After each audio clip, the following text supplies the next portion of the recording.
మాది పుత్తూరు భవాన్ నగర్. మాది మా పాప 9th క్లాస్.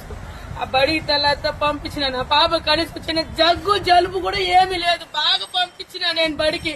పంపిస్తే ఒక గంట 2 గంటలకంత ఆ బడి నుంచి ఫోన్ వస్తానది. మీ పాపకి ఫిట్స్ వచ్చేసింది, సృహ లేదు, రా ఊపిరి పీల్చుకునే ఇబ్బందిగా ఉంది, మీరు రాండి అనింది. ఏమైంది మేడం, మా పాపకి ఏమైంది, బాగా పంపించినాను కదా, ఏమైందంటే ఏం లేదు, మీరు రాండి అన్నారు. బిడ్డ దగ్గర ఫోన్ ఇమ్మంటే ఫోన్ ఇవ్వలేదు.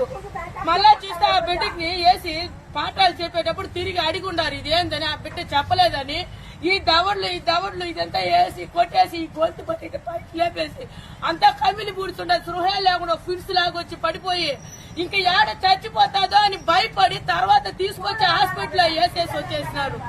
ఆ హాస్పిటల్ కాడికి ఆడిపోతే మా పాప అసలు ఏ ఊరిని చూడలా, మాట్లాడలా. నా బిడ్డ అట్లా కళ్ళంతా పైకి తేల్చేసి నా బిడ్డ ప్రాణంతోనే లేనట్టుగా అయిపూడ్చింది. నా బిడ్డ దగ్గరికి ఎవరు నన్ను పంపించలా, నిండా సీరియస్ గా అయిపూడితే మేడం డాక్టర్లు మా బాగా కొట్టేస్తున్నారు. కొట్టిన వల్ల ఆ బిడ్డ భయపడేది ఒక హార్ట్ అటాక్ లాగా వచ్చేసింది పాపకి. కొట్టిన వల్ల బాగా కొట్టిన వల్ల భయపడి హార్ట్ అటాక్ వచ్చేసింది బిడ్డకి. కొట్టిన వల్లే వచ్చిందని సర్టిఫికేట్ కూడా ఇచ్చినారు. ఇంత మోసమా, ఇంత దారుణమా? మేము కష్టం చేసి కూలీ నాలి చేసి మా బిడ్డలకి మా భవిష్యత్తు రాకూడదని నా బిడ్డని మేము బడికి పంపిస్తే మీరు ఇంట్లో రిప్రెషన్ తెచ్చి బిడ్డల మీద చూపిస్తారా? బిడ్డలు ఈ బడికి పొమ్మంటే పోనే అంటున్నారు. వాళ్ళు కొడతారు, మేము పోము. ఏ బడికి పంపించినా చెప్పలేదు.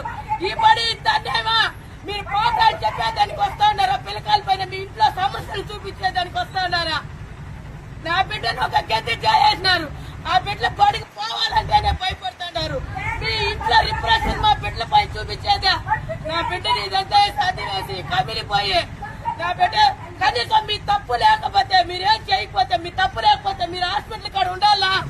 మీ బిడ్డలు అయితే మీరు వదిలేస్తుంటారా? మీ బిడ్డలను అయితే హాస్పిటల్ పారేసి వచ్చేస్తుంటారా? మీరు తప్పు చేయకపోతే మీరు ఎందుకు హాస్పిటల్లో? నా బిడ్డ నేను వచ్చే వరకు ఉండాలి కదా. మీరు ఎందుకు వదిలేసి వచ్చేసినారు? మీరు తప్పు చేసినారు కాబట్టే కదా. మీకు పాఠాలు చెప్పే ఇంట్రెస్ట్ లేకపోతే ఇంట్లో నుంచి మీరు ఎందుకు వస్తారు? ఉద్యోగాలు రాజీనామా చేసేయండి. పాఠాలు చెప్పేవాళ్ళు, ఇష్టం ఉండేవాళ్ళు, వాళ్ళు ఇంట్రెస్ట్ ఉండేవాళ్ళు బిడ్డలకు పాఠాలు చెప్పిస్తారు. నా బిడ్డ సత్యపోయే బతుకులా చేసేసినారు నా బిడ్డని.